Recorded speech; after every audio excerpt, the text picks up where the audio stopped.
Tu es à la recherche de la bonne école, mais tu as 1000 questions sur les formations, l'ambiance ou les débouchés. Alors bienvenue dans le podcast officiel d'Eclia School of Business. Ici, les meilleurs conseillers, ce sont nos étudiants. Ils te racontent sans filtre leur quotidien, leur choix de spécialisation et ils répondent à toutes tes interrogations sur les études en commerce, marketing ou management. Du post-bac au bac+5, découvre les coulisses de nos formations et trouve les clés pour te lancer dans les études supérieures avec confiance. Le futur, ça se prépare ici avec ceux qui le vivent déjà. Alors installe-toi confortablement, ton épisode commence.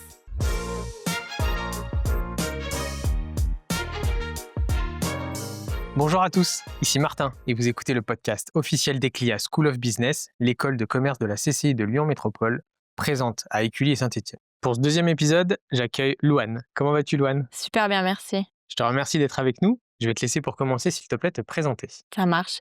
Moi, je m'appelle Louane, j'ai 19 ans, bientôt 20 ans et actuellement, du coup, je suis en deuxième année du Bachelor Business Development à Eclia et aujourd'hui, du coup, je vais vous expliquer un petit peu mon parcours et ce qu'on fait à l'école. Super, merci d'être là. Pour ceux qui nous découvrent, Eclia propose des formations reconnues par l'État, accessibles de post-bac au bac+5, avec des spécialisations en commerce, marketing, luxe et international.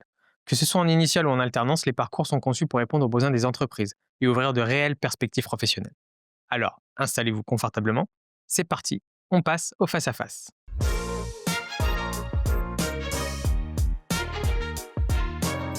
Nous voilà dans le face-à-face, Louane. Dans cette partie, l'idée, ça va être de discuter de ton parcours au sein d'Eclia.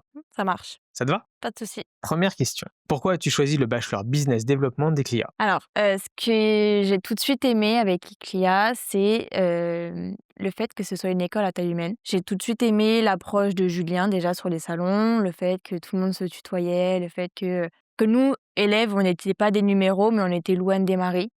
Et en fait, j'ai apprécié sincèrement cette reconnaissance et le fait que l'administration nous voit vraiment pas comme des pions et puis comme des personnes qui leur ramenaient simplement de l'argent à l'école, mais qu'en fait, ils avaient vraiment une profonde reconnaissance envers nous et une vraie gratitude et c'est vraiment ce que j'ai aimé, Le côté humain. le côté humain de l'école. Concrètement, qu'est-ce qu'on apprend dans ce Bachelor ? Alors, le Bachelor Business Development est hyper général. On va pas se spécialiser tout de suite, on va pas se spécialiser en assurance, en finance, en banque. C'est du commerce pur et dur. Ça apprend en fait le métier de commercial, qu'on puisse à l'avenir devenir commercial si on le souhaite. On pourrait même aller faire un autre métier ou aller se spécialiser derrière après ce bachelor. Mais du coup, l'avantage du bachelor, c'est qu'en fait, il est tellement général et tellement global que quand moi je suis rentrée avec l'IA, je ne savais pas ce que je voulais, je sais toujours pas ce que je veux faire derrière. Mais ça me permet d'apprendre un métier, le métier de commercial, qui est les bases de plein d'autres métiers. Super. Est-ce que du coup, ce diplôme que tu auras est reconnu par l'État ? Bien sûr, il est reconnu et visé par l'État. Est-ce que le Bachelor est sur Parcoursup ? Oui, il est sur Parcoursup, ouais. Est-ce que tu peux du coup nous parler des cours que tu suis dans ta formation actuellement ? Alors, j'ai toujours des cours de langue, ça change pas par rapport au lycée, donc je fais toujours des cours d'anglais, toujours des cours d'espagnol. Par contre, du coup, la petite particularité, c'est que ce sont des cours de business, donc on apprend du vocabulaire business, que ce soit donc en espagnol ou en LV2 pour ma part, donc en anglais pardon, ou en LV2 pour ma part, je suis espagnol. Et après, on a des cours de compta, des cours de marketing, des cours de management, des cours de technique de vente, toutes les premières bases, on va dire, du commerce qui permettent à l'avenir d'être commercial ou de se spécialiser. Ok. Vous avez des projets dans le cadre de ta formation ? Est-ce que tu peux nous parler d'un des projets sur lesquels tu as travaillé ? C'est un projet dans un cours qui s'appelle gestion de projet, justement. On avait une association qui nous était attribuée par groupe. Et donc, nous, on s'est dit, avec les Restos du Cœur de la Duchère, pourquoi pas faire une collecte de vêtements pour les enfants, parce que ce centre-là était spécifié enfants. On a donné les jouets et les vêtements adultes au centre de Rieux-la-Pape ou Caluire, il me semble. Et on est allé passer donc 2 après-midi de distribution avec eux. Et quand les parents récupéraient les courses, etc., nous, on offrait aux enfants les vêtements. Trop bien. Un projet humain un peu avec le lien de ce que tu nous Exactement. disais avec l'école. Super. Est-ce qu'il y a des stages dans ta Oui. formation ? 2 stages. En première année, moi, j'ai fait un stage de 2 mois. C'est au minimum 2 mois. Moi, j'ai fait 2 mois et demi. Je suis allée le faire en assurance. C'est un stage que j'ai adoré. Vraiment, j'ai trop aimé le stage et l'équipe était géniale. Et donc, en deuxième année, je dois faire un stage d'au minimum 3 mois. Et là, j'aimerais bien aller le faire en commerce, mais du coup, dans une branche qui me passionne. J'aimerais bien aller faire commercial dans une marque qui vend des selles pour les chevaux. Étant donné que ça reste ma passion, j'aimerais bien aller, voilà, faire commercial dans un domaine que je connais, dans un domaine, qui me donne envie d'aller travailler tous les jours. Super. Allier la passion et le travail. Exactement. Est-ce que tu vas partir à l'international pendant Oui. tes études? Exactement. On est parti l'année dernière, on est parti une semaine, en Allemagne. C'était trop bien, vraiment, on s'est éclatés et là, moi, je repars du coup pour l'école, pour les études. On part, mi-janvier et je rentre fin avril. On part à Séville, donc ça va être trop bien et on va en cours là-bas. Passer l'hiver à Séville. C'est sympa. Exactement. Que demander de mieux? Trop bien. Quels sont tes meilleurs souvenirs de ta première année? La semaine en Allemagne, pardon. C'était trop bien. Vraiment, c'était trop, trop bien. La semaine en Allemagne, on s'est mais éclatés. On a, on avait un groupe, mais en fait, ça a permis de vraiment renforcer les liens dans ce groupe et on s'est tous découverts les uns les autres et on a fait des visites, hein, on était quand même dans le cadre de l'école, mais on s'est vraiment éclatés. Ok, super. Merci beaucoup, Louane. C'est vraiment très intéressant. Merci à vous, On va maintenant du coup passer à une nouvelle rubrique, le vrai faux. ça marche.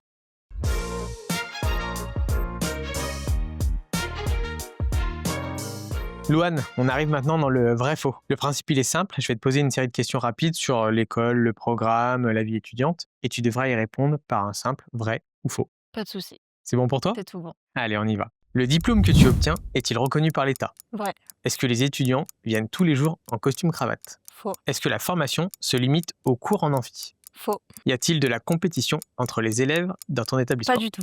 Les stages à l'étranger font-ils partie intégrante de la formation? Oui, vrai. Est-ce que les étudiants passent plus de temps en soirée qu'en cours? Ouais, oui, OK. Ça dépend lesquels? Ça dépend lesquels. Le rythme de travail est-il détendu? Oui, Tous les étudiants sont-ils bilingues? pas du tout. Le café est-il considéré comme le carburant officiel des étudiants de l'école de commerce? Non, ça va. Pas tout le monde aussi. Pas tout le monde. Y a-t-il plus de filles que de garçons dans ta formation? Pas du tout. Il est possible de poursuivre ses études après un bachelor à ECLIA. Vrai, Les étudiants sont-ils aidés pour trouver leur stage en alternance? vrai, Un business développeur, c'est juste un commercial avec un autre titre. faux. Les métiers après ce bachelor, c'est uniquement de la prospection téléphonique. Pas du tout. C'est horrible. Les étudiants en business développement ont-ils toujours un portable à la main? Vrai, Les vrais sports des étudiants, c'est de courir après les deadlines. vrai aussi. Ok. Merci beaucoup, Louane. Maintenant, on va passer à la minute des auditeurs. Allez, ça marche.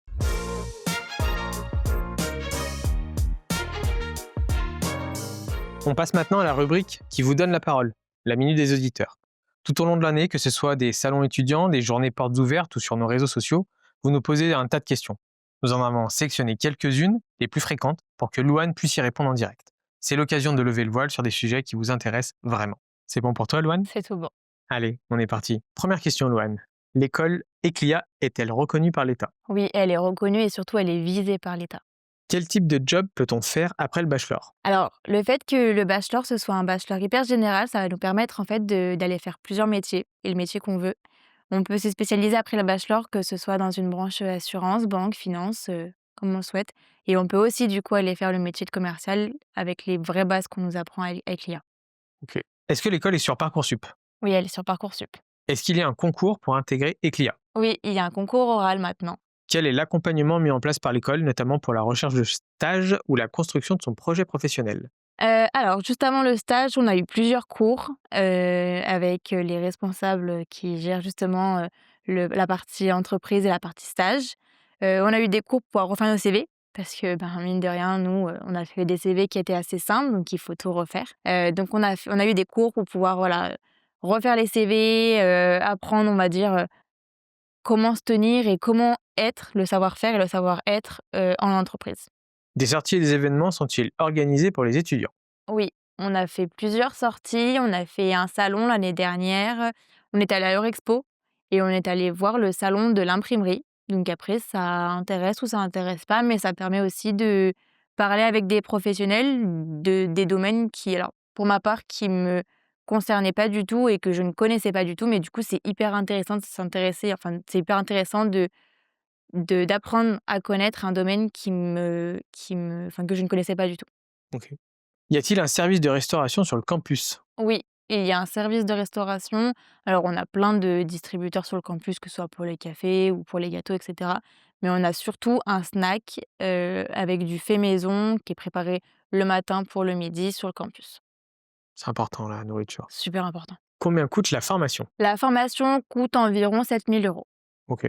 Quelle est la taille de la promotion? Alors nous, dans notre promo, on est une seule classe de Bachelor Business Development. Il y a une autre classe de Bachelor Business Luxe et une classe à chaque fois de BTS, etc.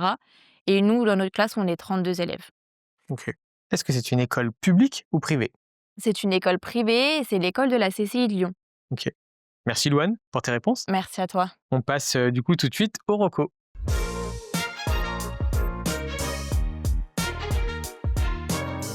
Nous arrivons presque à la fin de ce podcast et c'est maintenant l'heure des recommandations.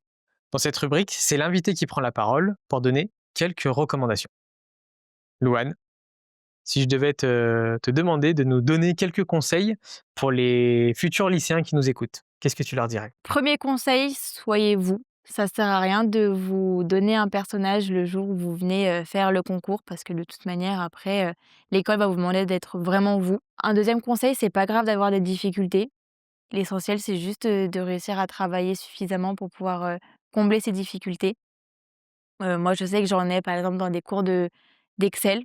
C'est des cours où j'y arrive pas et voilà, c'est pas grave, c'est comme ça. Mais du coup, à côté, à la maison, j'essaye de travailler le plus possible sur Excel pour pouvoir, voilà, combler ces difficultés parce que, c'est important, dans nos métiers maintenant et dans nos métiers demain de savoir manier Excel.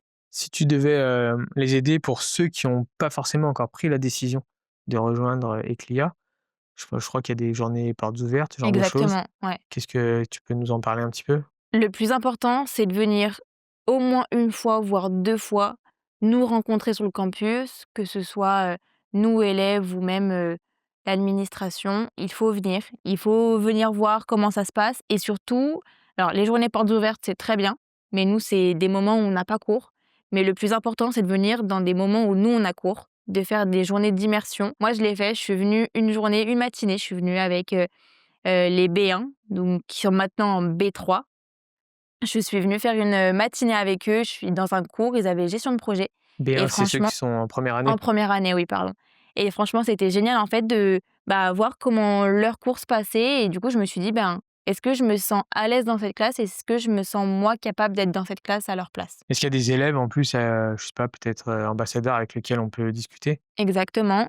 Alors l'année dernière, on était, plus ou moins, 5 ou 6 ambassadeurs et maintenant l'avantage cette année, c'est que, vous pouvez, demander nos contacts, à Julien ou, à Louise qui font partie du pôle, administration recrutement Ok.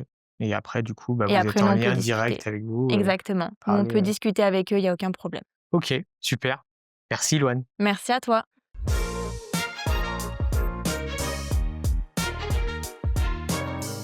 C'était le podcast officiel d'Eclia School of Business. Un immense merci à vous, chers auditeurs, d'avoir suivi cet épisode jusqu'au bout. Nous espérons que le témoignage de Louane vous a apporté des clés utiles pour avancer dans vos projets professionnels. Merci beaucoup, Louane. Merci à toi. C'était super sympa de t'avoir sur cette émission et puis pour le partage et la sincérité que tu nous as donné aujourd'hui. Merci beaucoup. En tout cas, à très bientôt. À très bientôt, merci. Si vous avez des questions, n'hésitez pas à nous contacter sur notre site internet ou sur nos réseaux sociaux. Merci encore pour votre écoute. Nous espérons vous retrouver très bientôt pour un nouvel épisode du podcast d'Eclia School of Business. Restez connectés et à très vite.